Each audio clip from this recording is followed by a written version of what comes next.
ስልጣን አለን የምትሉ አስተውሉ። ትምህርት አንሷችሁ እንደሆነ ተማሩ። አልገባችሁ እንደሆነ እንዲገባችሁ ሁኑ። ስልጣን ወይ ይቀራል፣ አካልም ይቀራል። መጥፎ ታሪክ ብቻ ነው የምታወርሱት። በእግዚአብሔር መንግስት ላይ ቀልድ የለም። በእግዚአብሔር መንግስት ላይ ስልጣን የለም። ምናልባት ከኛም ወገን የተሳሳቱ ወገኖች አሉ። ለምን ቤተክርስቲያኒቱን ውስጧን ሳያውቁ ስሟን ብቻ ወርሰው በሽኩቻ በጀሯቸው ቃላት ሳይሰነዘር ሳይገባ ክብሯን ለመውረስ የሚራወጡ ጥቂቶች አይደሉም።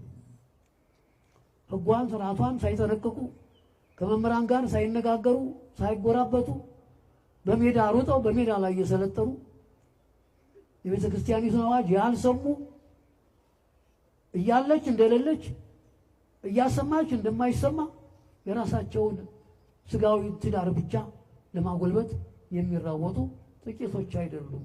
ይሄ ዓለሙ ያወቀው ጉዳይ በመሆኑ ነው።